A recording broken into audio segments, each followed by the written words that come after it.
안녕하세요. 헬스기입니다. 여러분, 약국이나 마트 가보셨나요? 진열대에 비타민, 칼슘, 오메가3, 유산균, 홍삼까지 수십 가지가 줄줄이 놓여 있습니다. 어떤 건 TV에서 유명 연예인이 광고하고 어떤 건 주변 지인이 이거 꼭 먹어야 한다고 추천하죠. 그런데 문제는 대체 뭐는 꼭 먹어야 하고 뭐는 굳이 안 먹어도 되는 걸까요? 헷갈리고 또 괜히 돈만 쓰는 건 아닌지 걱정되시죠? 저도 트레이너로 회원님들과 함께 운동할 때 이런 질문 정말 많이 받았습니다. 선생님, 비타민은 꼭 먹어야 해요? 칼슘제 먹으면 뼈가 진짜 안 부러지나요? 영양제 많이 먹으면 간에 안 좋은 거 아닌가요? 오늘은 이 질문들에 답해드리면서 시니어분들에게 꼭 필요한 영양제와 선택적으로 고려할 수 있는 영양제, 그리고 주의해야 할 점까지 아주 쉽게 풀어드리겠습니다. 시니어에게 꼭 필요한 영양제 탑4.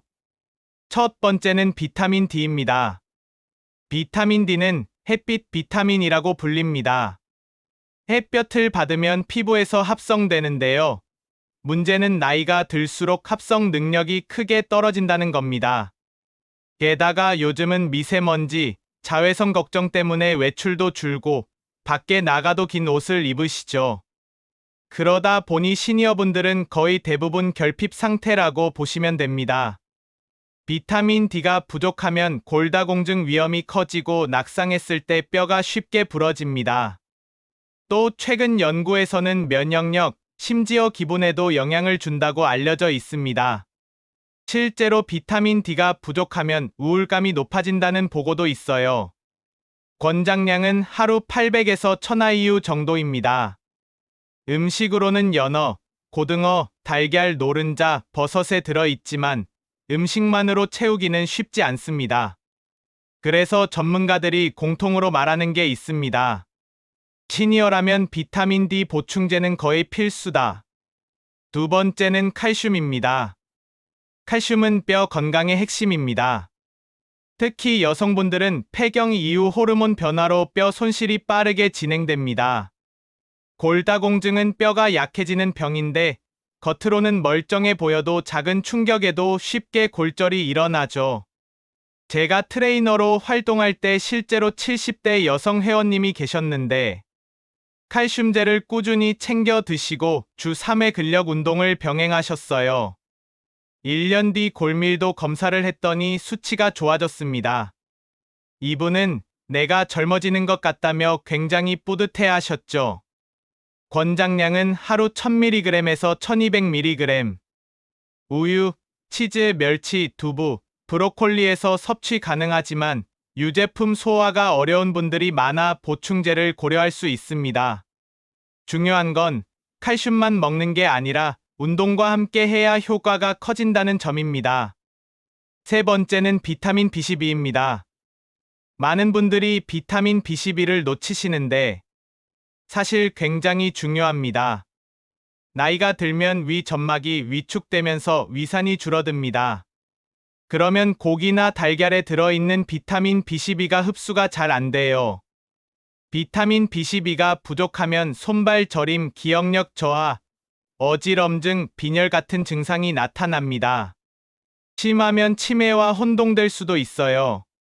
실제로 병원에서 치매 검사를 받으러 오셨다가 알고 보니 비타민 B12 결핍이었던 사례도 많습니다. 권장량은 하루 2.3씩. 고기, 달걀, 우유에 많지만 흡수가 잘 안 되기 때문에 보충제를 추천드립니다. 네 번째는 오메가3입니다. 오메가3는 혈액을 맑게 하고 혈관을 유연하게 해줍니다. 심혈관 질환, 뇌졸중, 치매 예방에도 도움이 된다고 알려져 있습니다. 특히 뱃속 내장 지방 줄이기에도 효과가 있다는 연구가 있습니다. 하루 권장량은 500mg에서 1000mg. 등푸른 생선, 특히 고등어, 연어, 꽁치에 풍부합니다. 하지만 일주일에 2번 이상 생선을 드시기 어렵다면 보충제를 고려하는 게 좋습니다. 이 선택적으로 고려할 수 있는 영양제. 그럼 꼭 필수는 아니지만 개인 상황에 따라 도움이 될 수 있는 영양제도 있습니다. 첫째, 유산균. 장 건강이 약하거나 변비, 설사가 잦은 분들에게 도움됩니다. 하지만 김치, 된장, 요구르트 같은 발효식품을 자주 드신다면 굳이 필요하지 않을 수 있습니다. 둘째, 마그네슘. 밤에 종아리에 쥐가 자주 나거나 근육 경련이 잦은 분들께 좋습니다. 셋째, 종합 비타민. 식사를 불규칙하게 하거나 소식을 하셔서 영양 불균형이 걱정되는 분들께는 도움이 됩니다. 하지만 모든 영양소를 충분히 드시는 분이라면 꼭 필요하지 않습니다. 새 시니어 영양제 복용 시 주의사항. 여기서 꼭 기억해야 할 게 있습니다. 첫째, 약과의 상호작용. 혈압 약 혈당약 드시는 분들이 오메가3를 고용량으로 복용하면 출혈 위험이 커집니다. 철분제나 비타민 A, D, E, K 같은 지용성 비타민은 과다 복용 시 간에 무리가 갈 수 있습니다. 둘째, 과유불급. 영양제는 밥이 아닙니다. 많이 먹는다고 더 건강해지는 게 아니에요. 실제로 제가 아는 회원님 한 분은 인터넷에서 좋다고 해서 영양제를 7가지나 드셨습니다. 결과는 병원에서 간 수치가 올라갔다는 진단을 받으셨죠. 꼭 필요한 것만 권장량 안에서 주치의와 상의 후 복용하는 게 정답입니다. 제가 회원님들께 늘 드리던 말씀, 오늘 다시 드립니다. 영양제는 보조일 뿐 밥을 대신할 수 없다.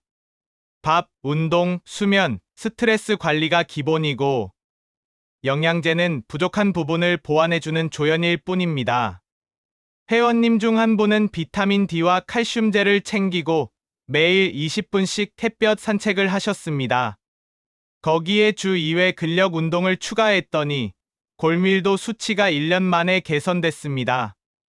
이런 사례에서 보듯 영양제는 습관과 생활 속에서 빛을 발합니다. 정리하자면 시니어에게 꼭 필요한 영양제는 비타민 D, 칼슘, 비타민 B12, 오메가3 4가지입니다. 그 외 영양제는 개인 상황에 따라 선택하셔도 좋습니다. 여러분은 어떤 영양제를 챙기고 계신가요? 효과를 보셨던 경험이 있다면 댓글로 나눠주세요. 여러분의 이야기가 다른 분들에게 큰 힘이 됩니다. 영상이 도움이 되셨다면 구독과 좋아요, 알림 설정 부탁드리고요. 다음 시간에는 시니어 건강의 또 다른 핵심, 넘어지지 않는 힘, 시니어 낙상 예방 운동 알려드리겠습니다. 기대해 주세요.